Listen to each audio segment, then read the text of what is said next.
Assalamualaikum warahmatullahi wabarakatuh. Syukur alhamdulillah.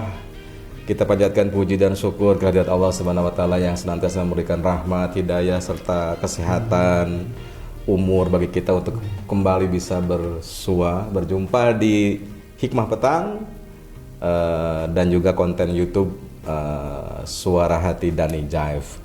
Saya Raka Firdaus tentu ditemani oleh sahabat saya Kang Dani Japa Jaif. Assalamualaikum Kang Dani. Waalaikumsalam warahmatullahi seger terus Kang Dani, sehat terus, alhamdulillah. Sehat, ya, masih nuansa-nuansa studio baru. Ya. Nuansa-nuansa hijrah. Episode sebelumnya kita membahas tentang cara mengawali hijrah. Ya, dan kita pun sepertinya ini kembali akan membahas sesuatu yang tidak jauh dengan hijrah kan? Ada turunannya dari hijrah nih sepertinya Kang. Iya. Jadi gini kata orang mah ya, Kang, alhamdulillah saya sudah declare Bismillah diri saya hijrah, terus melakukan upaya-upaya berbuat yang baik-baik. Lah, cuman apakah baik saja cukup Kang? Jadi memang ada bahasan kaitan itu Kang. Contoh nih kasus Kang, ini sahabat saya Kang Opik nih orang baik Kang. Insya Allah Kang. Tapi ada kata orang tadi nyinyir Kang. Ayo itu nyinyir teh Kang. Wah baik-baik ke cenah jeung Dani hungkul. Gitu. Di luar mah cantan tuh jeung urang. Nyinyir gitu. Kan. Ada juga yang tempo hari di episode sebelumnya Akang bicara banyak yang sudah hijrah tapi dijauhin oleh lingkungannya, disebut orang fanatis, wah terlalu sok baik segala macam. Ternyata berbuat baik saja tidak cukup Kang. Nah, jadi harus bagaimana ini Kang? Bangga Kang Dani, berarti ada pengalaman, ada hal-hal baik yang bisa disampaikan. Masya Allah, berbuat baik saja tidak cukup ya. Di ininya ya. Bismillahirrahmanirrahim. Assalamualaikum warahmatullahi wabarakatuh. Alhamdulillahirabbil alamin. Assalatu wassalamu ala asrofil anbiya'i wal mursalin sayyidina wa maulana Muhammadin wa ala alihi wa sahbihi ajmain. Amma ba'du. Sahabat Suara Hati Dani Jaif di kanal YouTube dan dulur-dulur RKSB di Hikmah Petang ya, luar biasa. Jadi baik saja tidak cukup. Pernah dengar gini juga Kang, yang penting mah orang mah jadi baik aja, lu nggak usah jahat ke orang gitu, yang penting mah baik aja, jadi orang baik aja gitu. Nah itu ada yang merasa baik itu sudah cukup gitu ya di ininya, dan tetapi ternyata ada orang juga yang merasa bahwa baik saja itu tidak cukup. Nah konteksnya Kang dalam orang-orang yang beriman memang baik saja itu tidak cukup. Gitu, berbuat baik saja harus ada landasannya. Berbuat baik itu untuk siapa gitu, dan karena apa kita berbuat baik, harus ada landasannya. Baik itu karena apa dan untuk siapa. Nah jadi kalau orang-orang beriman mah kalimat iman itu selalu disandingkan sama perbuatan baik Kang. Illalladzina amanu wa amilus solihat. Illalladzina amanu wa amilus solihat. Amanu amilus solihat. Amanu amilus solihat. Jadi selalu iman itu erat kaitannya dengan perbuatan baik gitu. Jadi kalau misalnya, dan gak mungkin orang-orang yang beriman tidak berbuat baik gitu. Kalau orang-orang yang tidak beriman mungkin saja dia berbuat baik, yaitu tadi yang ada pernyataan bahwa yang penting mah berbuat baik aja sama manusia, mah nggak usah jahat sama orang. Dan yang paling lebih mengerikan lagi Kang, nanti pun lu akan mendapatkan karma yang baik katanya gitu. Jadi padahal karma itu bukan bagian dari keyakinan kita. Dan kita mah tidak meyakini karma Kang. Yang kita yakini itu adalah nanti di yaumil akhir, di yaumil hisab, hari akhir, hari pembalasan. Ya, Malik Yaumiddin, Allah Maha menguasai hari pembalasan nanti. Jadi artinya karma itu kita mah tidak mengenal itu gitu ya, itu keyakinan yang berbeda gitu. Nah, jadi intinya memang kalau kita berbuat baik teh harus karena Allah, supaya segala sesuatu yang kita lakukan teh mempunyai nilai ibadah gitu Kang. Oke Kang, sebentar Kang. Berarti harus karena Allah. Jangan-jangan orang yang nyinyir karena kita berbuat baik, berbuat baik bukan karena Allah Kang. Punten ya Kang ya? Iya. Aduh masalah. Ya kalau mau mengurusi orang mah nanti juga dihisab kita masing-masing Kang, nggak usah ngurusin orang lah, ngurusin diri sendiri aja dulu. Punten Kang, sebelum dalam bahasan Kang ya. kan banyak juga Kang Ya. konten-konten di YouTube, Ya. di TV-TV swasta, artis-artis yang punten ya Kang. Ya. Insya Allah kita mah berbaik sangka Ya, saja. ya. Ada yang nebar uang, Ya, ya kan? ya. Ada juga yang wah bagi-bagilah yang namanya urusan dunia mah ya. Tapi kadang-kala ya tadi Ya.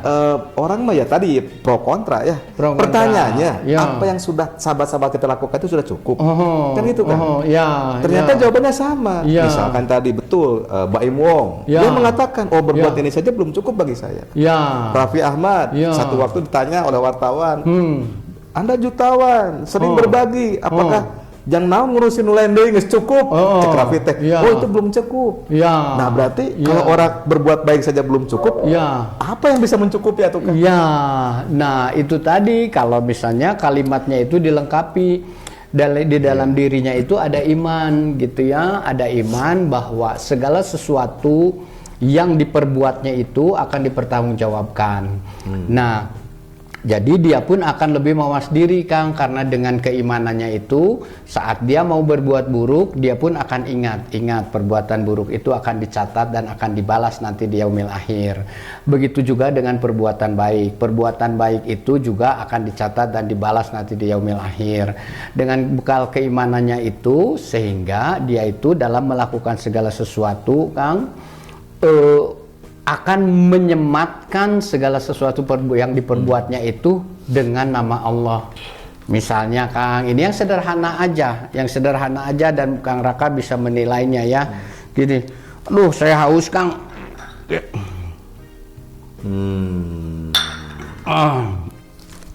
Dah. Sekilas mah biasa-biasa aja ya. Biasa aja. Coba bedakan begini Kang. Punten Kang, saya haus. Bismillahirrahmanirrahim. Alhamdulillahirrahmanirrahim. Ada adabnya gitu ya Kang. Ya, Kang. Apa yang berbeda dari kedua tindakan tersebut? Saya sama-sama ingin melepaskan dahaga saya dengan seteguk air, gitu Kang. Tapi yang pertama saya lakukan gitu, saya mengangkat gelas ini dengan tangan kiri dan sudah aja dengan terburu-buru saya minum dah haus. Tidak ada Gitu ya. bismillah, tidak ada. Ya. Yang kedua, saya mengambil gelas ini dengan tangan kanan dengan mengucapkan bismillahirrahmanirrahim. Saya ingin karena Allah melepaskan dahaga ini. Alhamdulillahirabbil alamin. Apa bedanya dari situ? Dari situ aja kan sudah bisa terlihat ya. Yang satu mah dengan tangan kiri. Rasulullah Muhammad SAW mencontohkan makanlah dengan tangan kanan atau makan dan minumlah dengan tangan kanan. Dan paling tidak kita berdoa sebelum makan teh. Kalau doa makan kan sudah hafal ya. Iya. Seperti apa? Paling tidak Jangan minim- ketukar sama doa bobo kan. Ya. Sekarang gitu dia punten. Paling tidak kan Iya. minimal gitu supaya segala sesuatu perbuatan kita itu ada nilainya di mata Allah, bernilai ibadah di mata Allah. Paling tidak kita teh menyematkan bismillahirrahmanirrahim. Ya Allah, atas namamu aku minum ini, atas pemberianmu juga air ini ada di hadapanku gitu ya, dan atas kehendakmu juga melepaskan dahaga yang ada ini. Bismillahirrahmanirrahim. Terus gitu mah insya Allah barokah, dan kitanya juga mendapatkan keberkahan dari tindakan kita itu Kang. Begitu juga yang lain-lainnya, misalnya mau pergi gitu Kang, mau pergi keluar rumah juga Bismillahirrahmanirrahim gitu. Kita mah tidak ada daya dan upaya gitu. Siapa tahu kita baru keluar gang terus ada orang nyebrang terus ketabrak sama kita, atau kita baru keluar gang ada mobil ngebut terus nabrak kita gitu. Wallahu alam, naudzubillah min dalik, hal-hal itu terjadi. Tetapi kalau kita tetap eling keluar rumah gitu ya dengan kaki kanan bismillahirrahmanirrahim gitu ya. Ya Allah, aku keluar rumah hari ini untuk melakukan segala pekerjaanku, sempurnakanlah petunjuknya ya Allah, semua karenamu. Toslah haula wala quwata illa billah. Insya Allah itu akan dijamin rezekinya hari itu Kang sama Allah, keselamatannya dijamin sama Allah gitu. Jadi kita teh kalau misalnya dilandasi iman, perbuatan baik kita dilandasi iman, dan kitanya juga akan mawas diri, kitanya akan selalu ingat Allah. Insya Allah perbuatan baik itu akan kita bawa ke akhirat nanti Kang, dan itu menjadi bekal kita gitu. Saat kita ditanya jam segini hari ini berangkat kemana, atas nama siapa, untuk siapa gitu. Dan itu kan kita juga bukan kita sendiri yang berbicara, tetapi penginderaan kita, anggota tubuh kita yang berbicara. Betul ya Allah, tanggal sekian bulan sekian keluar rumah itu atas namamu, dia untuk mencari nafkah untuk keluarganya gitu. Oh iya, dan alhamdulillah Allah memberikan rezeki yang halal dibawa ke rumah gitu. Jadi semua itu bernilai ibadah gitu. Jadi kalau mau belajar juga mau pergi ke kampus begitu Kang, tidak asal pergi saja. Jadi ilmu yang didapatkannya juga mendapatkan keberkahan dari Allah. Dan Allah juga yang maha menguasai ilmu, ialah subhanaka la ilma lana illa ma 'allamtana innaka antal alimul hakim. Kita tidak tahu apa-apa kalau Allah tidak memberikan ilmunya kepada kita gitu Kang. Jadi saat berangkat sekolah paling tidak bismillahirrahmanirrahim, menuntut ilmu itu karena Allah, dan mengamalkan ilmunya juga nanti karena Allah, bukan karena uang, bukan karena pacar, bukan karena istri gitu ya. Jadi semata-mata karena Allah. Dengan begitu insya Allah perbuatan baik itu tidak hanya berlaku di dunia, tetapi akan menjadi bekal kita ke akhirat. Itu intinya sih sebetulnya kan. Artinya setelah berbuat baik pun harus disertai oleh nilai-nilai amalan-amalan yang lain. Ya tadi minimal buat diri sendiri dulu tadi. Mulailah rapih anak malam meneut sama bismillah. Pakai tangan kanan tadi. Betul. Mau tidur baca dulu doa. Betul, ya kan? betul. Mau makan baca dulu doa. Artinya ya punten ya, kadang-kala kan tadi punten ya. Kita udah hijrah nih. Diduluin dulu keluar ya. Tapi ngan di masjid hungkul. Di masjid hungkul. Tapi ngan di taklim hungkul. Di taklim hungkul aja di gaul bantu. Pas di rumah bebas tadi seolah bebas lagi gitu ya. Ya entek itu artinya ada amalan-amalan lain yang harus harus dijalankan. Betul karena Islam itu gaya hidup Kang, bukan sekedar agama yang hanya berlaku di masjid, yang hanya berlaku saat kita di majelis taklim gitu ya, hanya berlaku saat kita berhadapan sama orang tua. Berarti yang terpenting malah begitu mah diri orang heula harus benar-benar betul. Ya tidak harus sempurna, mungkin lebih baik. Betul. Baiklah gitu. Paling tidak terus ingin memperbaiki diri, dan itu akan diberi jalannya kok Kang sama Allah ya. Saat kita menghendaki kebaikan, saat kita ingin memperbaiki diri, Allah juga akan memberi jalan, akan mempermudah segala sesuatu. Tapi harusnya kalau yang tadi kalau relevansi dengan tema sebelumnya nih Kang, ini kan bicara hijrah, ada tobat di sana, proses tobat dan sebagainya. Harusnya ya tadi hal begitu mah atau bukan sesuatu yang repot atau ya. Betul Kang. Kok jadi masih bisa luput, kenapa atuh? Nah itu dia kan, kita juga tidak lepas dari godaan Kang. Di selain malaikat yang berada di kiri kanan kita juga ada penggoda yang luar biasa yang sudah berikrar bahwa akan menyesatkan umat hamba-hamba Allah gitu ya, menyesatkan sekuat tenaga. Jangankan Kang dalam kehidupan keseharian begini, setan pasti lebih mudah menggoda kita gitu ya. Dan di dalam sholat saja jangan salah, setan tidak menggoda. Gitu. Bisa tuh makanya. Iya, kan Kang, maksudnya kan Kang, kita mau menghadap Allah nih. Moal atuh meureun digoda ku setannya. Geus dijagaan ku malaikat cenah. Iya, jangan salah, itu mah uzur kada cenah. Ini sebelum kita takbiratul ihram Kang, eta mah ya maksudnya tuh. Nah, itu kalau misalnya kan ada yang suka sholat bismillah acan kadang mah Allahu Akbar. Niat ge henteu gitu ya. Allahu Akbar asal dudak. Gugur kewajiban unggul cenanya. Gugur kewajiban gitu Kang, tapi adab-adab dan rukunnya tidak dipergunakan gitu. Ya itu mah kan yang ada misalnya sebelum takbiratul ihram nggak enak apa-apa, ingatnya hanya Allah gitu. Tetapi itu pas saat Allahu Akbar, hari tadi kunci mobil di mana kelanya? Itu kudu nate gue ngebersihan dulu sepatu, eta bieu nincak naonnya. Bismillahirrahmanirrahim. Terus ieu teh ka mana we Kang? Nah itu teh da. Ulah juga kan opek oge kan. Allahu Akbar. Duh aing kemarin nyeri hati diputus. Nyeri hati urang gitu. Salah jadi ya punten kehusuan salatnya juga tidak dapat gitu ya Kang. Ya saya juga masih banyak belajar Kang, hal-hal yang sederhana gitu, yang sebetulnya yang sederhana-sederhana itu ya maksudnya tuh hal-hal kecil itu melengkapi hal-hal yang besar. Kalau yang kecilnya aja udah salah, kita mau melakukan hal besarnya seperti apa nggak tahu juga gitu. Nah jadi artinya tuh begitu, segala perbuatan baik kita tuh harus selalu meminta pertolongan Allah, meminta perlindungan Allah dalam melakukannya, dan mengatasnamakan Allah melakukan segala sesuatu. Berarti kalau begitu bisa dikatakan begini atuh Kang, yang meureun nih Kang ya. Mungkin ya. Kalau judulnya adalah berbuat baik saja tidak cukup. Jangan-jangan ya kalau diilustrasikan atau di apa ya, diartikan begini, sesuatu perbuatan baik itu biasanya hanya yang gede-gedenya aja yang diperlihatkan gitu kan, dilakukan. Yang kecil-kecilnya malah luput ya. Nilai-nilai kebaikan yang kecilnya malah luput. Umumnya mungkin begitu ya. Sehingga banyak pertanyaan juga dari para sahabat yang di luar sana itu. Kang, saya mah sering diomongin terus sama orang, ke masjid sautik majarkeun teh, wah maneh sok suci. Yang naon tiba-tiba tumben maneh ka masjid. Karena orang teh geus niat baik, Kang, hayang berjamaah. Lamun kitu mah atuh urang teh berbuat baik saja tidak cukup.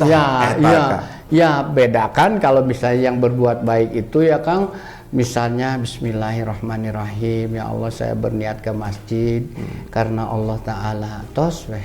Udah begitu, saat kita mendapatkan celaan seperti itu atau nyinyiran seperti itu juga, kita mah cuma senyum aja tuh, cuma senyum, wah ke masjid ya, kan, begitu. Masalahnya teh anu ka masjid teh Kang, ieu gara-gara baheula tukang nongkrong, tukang kitaran, tukang mabok, pas ka masjid digere-gere sih Kang masalah teh. Bahkan nanti kalau misalnya niatnya sudah diluruskan karena Allah, Kang, Allah juga yang akan memberikan pertolongannya. Pertolongannya berupa apa? Berupa kesabaran pada diri yang bersangkutan dan berbalik dengan perbuatan baik. Misalnya bicara yang baik. Soleh pisan. Sana soleh ieu teh saya mah ngaraos waktu saya teh sakedap deui duka upami anjeun mah yuk ke masjid yuk mumpung keneh aya waktos. Paling gitu. Atau Allah memberikan pertolongannya berupa menutup mulut si orang yang suka nyinyir itu ya, gitu. Bahkan tidak hanya menutup, tetapi merubah perilaku si orang yang suka nyinyir itu dengan lamun orang milu ka masjid cumane teu nanaon. Mungkin akan berlaku seperti itu. Itu pertolongan Allah, Kang. Jadi merasakan bahwa diri yang bersangkutan yang berbuat baik itu Allahu Akbar. Ya ayo atuh mana atuh bener sare yuk ini jeung urang barengan jeung urang. Oke, urang masuk di eta kan. Teu naon mah mun jeung urang mah moal naon yuk. Awalnya seperti itu. Ada teman ngajak teman dinyinyirin sama orang juga, dianya masih terpancing emosinya gitu. Justru kita yang mengingatkan, udah nggak usah, biarin aja, malah ajak sok emutan gitu ya.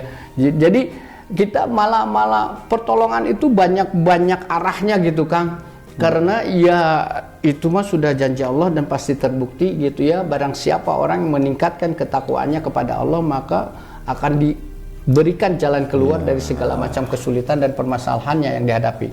Kalau itu nyinyiran itu dianggap sebagai masalah, sudah tingkatkan saja ketakwaan dan nanti mah yang akan memberi pertolongan juga Allah gitu, menyelesaikan masalah. Sahabat dan dulu RKSB jangan takut. Ya, ini memang hal yang kecil kan, kadang-kadang bagi sebagian orang mungkin gimana masalah tapi bagi orang-orang tertentu Kang, ini masalah besar. Masalah besar kan? Terutama tadi orang-orang yang punten latar belakang dulunya sebelum hijrah terkena bekas preman lah, biasa nongkrong tiba-tiba ke masjid lah, tukang culas, cunika segala macam kabatur gitu, kena nyinyiran terus, itu kan juga jadi serangan. Apa ya keimanan ya Kang? Ini Kang ada satu contoh ya dari Masya Allah, ini sebuah kisah Kang dari cucunda gitu Rasulullah ya, Al Hasan itu pada suatu hari gitu Kang pergi ke pasar, dan di pasar itu bertemu orang gitu yang menghardiknya, menghinanya habis-habisan, mencela gitu di segala macam gitu ya. Terus alasannya hanya diam saja gitu. Hanya diam saja. Dan ini justru yang anaknya ini gitu ya, abunya kenapa tidak membalas perkataan orang itu katanya gitu ya, yang sudah menghina, menghardik segala macam gitu. Dan Hasan hanya menjawab gitu, beliau hanya menjawab, saya tidak tahu harus berkata apa katanya, dan saya juga tidak semuanya mengerti apa yang diucapkan olehnya. Jadi saking udah bersih hatinya, Kang, bersih perilakunya. Dalam kamus dia berkata-kata itu juga tidak mengenal kata-kata kotor, kata-kata yang bisa membalas perbuatan buruk gitu. Jadi diam saja.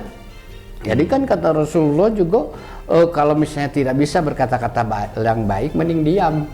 Jadi ya itu kan hal-hal sederhana, Kang, yang terjadilah sering Itu di kehidupan nilai-nilai kita. kebaikan berbeda justru ya Kang ya. Iya. Jadi dengan diam seperti itu, nah kita juga menghadapi orang-orang yang seperti itu gitu, nggak usah harus dibalas dan parere omong jadinya ya gitu, banyak bicara, diam aja gitu. Suatu saat pun Allah akan memberikan pertolongannya, entah menyumbat, menutup mulut orang yang berkata-kata kotor, atau memberikan kesabaran lebih kepada kita dan kita bisa menjawab atau bahkan bisa mengajak orang yang bersangkutan gitu. Nah Kang, ini kenapa memang isu ini menjadi muncul jadi pertanyaan titipan teman-teman, karena memang Akang sih awalnya ngomporin katanya. Makanya kalau sudah hijrah mah harus declare. Kalau sudah hijrah mah harus diceritakan. Nah sekarang bisa membuktikan katanya. Tiba-tiba di hardik orang, diomelin orang lain sebagainya. Nah ini kan konteks bahasan adalah pertanyaannya adalah baik saja tidak cukup, konteksnya adalah hablum minanas, Kang. Menghadapi sesama gitu. Betul, ya Kang ya. Kang. Jadi Kang gini, kalau orang yang kita setujui dulu bahwa kita pasti diuji. Nah, ya setuju nggak? Ya setuju tuh Kang. Ya pasti kita diuji. Baik dalam keadaan kita sedang buruk, itu ujian dalam berupa keburukan. Baik dalam keadaan kita sedang baik, itu ujian juga dalam kebaikan. Karena Allah menjanjikan bahwa akan menguji kalian semua dengan keburukan dan kebaikan. Gitu. Jadi kuat Kang, maksudnya rujukannya ada. Ya, jadi kalau kita sedang diuji dengan keburukan, kita bersabar. Kalau kita sedang diuji dengan kebaikan, kita bersyukur. Dua-duanya tidak ada yang jelek untuk orang beriman mah gitu, Kang. Jadi kalau lagi buruk, astagfirullahaladzim, ya Allah, malah kita balik mendoakan orang yang mencela kita, berikanlah dia hidayah gitu, dan perkuatlah keimananku ya Allah, perbaikilah amal ibadahku gitu. Baik juga kalau misalnya dalam keadaan dikasih kebaikan, kita malah diberi dukungan, malah diberi sanjung puji. Wah luar biasa, ayo nama hijrah, alhamdulillah, ngiring bingah gitu. Itu kan kitanya juga, ada kecenderungan untuk aing teh iman bisa kuat mah. Iya, aing teh ya pujian. Aing teh gitu ya. Tetapi dengan gitu, Allahu Akbar, itu mah semata-mata rahmat Allah, semua juga kasih sayang Allah. Allah masih sangat menyayangi saya gitu ya. Dan saya juga yakin Allah menyayangi Anda gitu di ininya. Yuk kita sama-sama memperbaiki diri. Bahkan begitu, mengajak gitu. Jadi intinya mah ya seperti itu, ujian gitu. Kalau kita sadari bahwa semua itu ujian, balik-baliknya lagi kita mah akan sama Allah aja gitu. Di ininya kayak seperti itulah Kang, di ininya ya. Kesannya punten ya Kang, kesannya tuh kayak ya Allah, saya tuh udah mau hijrah ini. Balas sudah berhijrah. Tapi Allah tuh malah ngasih saya ujian memberikan berat-berat atuh. Atuh lamun kitu mah Allah teh punten ya sanes. Lamun kitu mah Allah teh kemarin ternyaah ka abdi, enggak sayang sama saya. Kalau kita diuji dan ujian itu kita rasakan semakin berat, artinya teh kita teh semakin baik. Insya Allah kita teh semakin baik. Coba sekarang mah gini, apakah ujian para nabi itu ringan? Sok Nabi Ibrahim diuji dengan diduruk Kang, dibakar hidup-hidup gitu. Dan orang gosong ya kan? Nabi Ibrahim diuji dengan yang mendambakan seorang anak. Setelah sekian puluh tahun diberi anak, terus anaknya kudu dipencit. Kan ujian bagaimana sok Kang bayangin, maksudnya tuh ya. Jadi artinya semakin soleh seseorang, semakin baik seseorang, ujiannya akan semakin berat. Dan kaidah ujian itu Kang, kalau kita belum bisa melewati ujiannya itu, Allah akan memberikan ujian itu terus aja. Misalnya kita dinyinyirin orang, kita belum bisa melewati itu. Maksudnya tuh kita belum sabar menghadapinya, kita masih tuh main mana embung daripada mana itu balik terus hirup teh, malah kita balik begitu misalnya ya. Akan diuji itu aja terus sama Allah. Tetapi kalau misalnya sih mohon alhamdulillah ini Allah memberikan hidayah kepada saya. Dan alhamdulillah Allah juga menunjukkan jalannya, mempermudah saya memperbaiki diri. upami anjeun yuk urang sasarengan yuk da saya ge diajar keneh yuk urang kita sama-sama cari gurunya yang ini, malah kita bisa mengajak itu, insya Allah nanti sudah ada itu, ada lagi ujiannya yang kenaikan tingkat kan, udah itu oh naik tingkat terus dipaparin kesabaran ya, diuji lagi nanti apalagi gitu. Iya. Ya, contoh ini ujian kalau tadi terus aja. kan cerita contoh nabi-nabi yang diuji dengan tanda kutip berat-berat. Iya. Ya. Lah Nabi Sulaiman aja diuji dengan harta dunia segala Iya. macam aja. Tetap ujian ya kan? Tetap ujian. Kurang gimana tiap Tetap harinya ujian. dunianya terus dapat dikasih sama Allah melimpah. Ya, dan itu membuat Nabi Sulaiman berkecil hati pada suatu saat, suatu ketika, Kang. Ya. Kalau dulu kan kendaraan itu berupa unta, kuda, gitu ya. Dan unta yang paling mahal adalah unta yang merah. Mun aya nama meureun eta teh jadi Lamborghini warna merah atau Ferrari warna merah ya. Keluaran terbaru mobil sport buatan Itali. Wah, Masya Allah itu luar biasa. Tetapi dulu mah unta merah gitu. Dan ini juga ada kuda stallion. Kuda stallion itu yang paling mahal, Kang. Stallion tuh biasanya warnanya hitam. Wah, gagah, kaki-kakinya luar biasa, lehernya jenjang, pipinya keras gitu ya. Wah, penampilannya juga luar biasa. Pada satu ketika Nabi Sulaiman itu mengagumi kuda itu, Kang. Wah, luar biasa ini. Sampai lupa beribadah sama Allah. Jadi pas gitu, wah, ya Allah, astagfirullahaladzim, ini sudah semua yang kau berikan ini sudah melalaikan aku kepadamu dari mengingatmu. Ambil saja. Jadi harta teh udah nggak ada bandingannya, nggak ada artinya kalau dibandingkan dengan keimanan kita, keyakinan kita, ketakwaan kita sama Allah. Sampai Nabi Sulaiman yang luar biasa super kaya, tidak pernah ada lagi orang yang sekaya Nabi Sulaiman pun nggak pengen harta itu kalau dibandingkan dengan ketakwaan gitu. Dia sudah melupakan Allah dengan segala sesuatu. Hanya cuma seekor kuda, Kang. Tidak dengan kekayaan lainnya. Sampai begitu. Jadi dunia teh sebetulnya mah kecil, nggak ada harganya gitu ya dibandingkan dengan ketakwaan kita. Jadi seperti itulah kaidahnya. Erat banget ini tema kita dengan sejarah-sejarah para nabi dulu ya kan. Jadi Allah jangankan kita manusia biasa itu, ya kan? betul mencontohkan itu kepada kita gitu. Bagaimana kekuasaan itu, Kang. Sekarang kita sedang banyak kasus-kasus kekuasaan yang abuse of power. Waduh, ya gaya namanya, Kang. itu ngeri itu.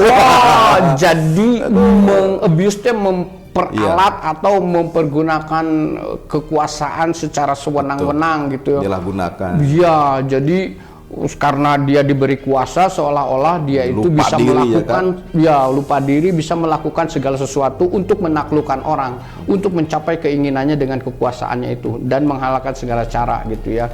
Dan itu tuh kan sudah contohnya bagaimana Fir'aun itu berkuasanya luar biasa sampai dia anna rabbukumul a'la, aku ini Tuhan kalian semua gitu, sampai mengaku Tuhan.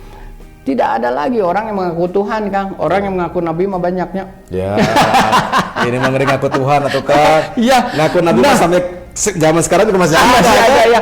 Nah, jadi artinya, Kang, orang berkuasa apapun sekarang udah ketinggalan zaman. Ada dari dulu juga contohnya Fir'aun yang lebih berkuasa, lebih mengerikan. Sekarang orang merasa kaya. Dulu juga ada orang yang kalau dalam kaidah di dalam Al-Quran, kalau Allah sudah menyebutkan pelakunya, itu tuh tidak akan pernah lagi orang ada yang lebih kaya misalnya. Yang paling kaya itu Korun. Sampai ada istilah kekayaan harta karun yang tertanam di dalam bumi, cina gitu. Karena Allah menenggelamkan si Korun itu sampai diangkat dalam Al-Quran ke dalam bumi gitu ya, sampai dia dicontohkan saking kayanya seperti apa. Dan itu yang namanya kuncinya itu diangkatnya juga sama banyak orang gitu. Kuncinya aja belum hartanya, Kang. Kuncinya aja jadi kayanya itu seperti luar biasa. Orang yang mengaku pintar. Zaman dulu juga sudah ada Haman itu menjadi Kang? Engineer-nya favorit, mau arsitek, engineer favorit Fir'aun lah. Mau bikin apa-apa gitu tuh. Wah, gitu. Pinternya segala apa, tahu konstruksi, tahu peralatan, tahu bahan dan segala macam. angger we geningan pada ujung harinya karena mereka tidak beriman kepada Allah, Allah siksa, Allah tenggelamkan, Allah benamkan ke dalam bumi itu. Untuk apa itu semua? Untuk menjadi contoh kepada kita. Tetapi bagaimana Allah mengangkat derajat orang-orang yang beriman kepada Allah, Allah pun contohkan. Jadi kita tinggal milih sekarang mah sok berbuat baik. Berbuat baik karena apa? Karena Allah. Untuk siapa? Untuk Allah. Dan insya Allah keberkahannya dari perbuatan baik yang kita lakukan itu akan untuk diri kita sendiri. Ya, makanya sahabat Suara Hati dan dulu RKSB mulai terjawab di sesi pertama ini. Ya. Baik saja tidak cukup ternyata. Ya Tadi zaman para nabi pun ya, para Rasulullah pun dulu ya sudah berbuat banyak kebaikan pun juga belum tentu Allah lepaskan dari segala ujian. Ya. Kan? Nah, tinggal apalagi kita manusia biasa gitu. Baru ngaku hijrah dikit sudah ngerasa cukup saja berbuat baik, yang lain ditinggalkan. Oke Kang, itu kan lebih ke konteks bahasan baik saja tidak cukup, konteks hablum minanas gitu ya. Nah, nanti bagaimana implementasi dalam intra diri sendiri. Kalau baik saja tidak cukup buat diri sendiri, berarti apa yang harus dilakukan nih? Kita akan sambungkan nanti selepas biasa komersial break yang satu ini.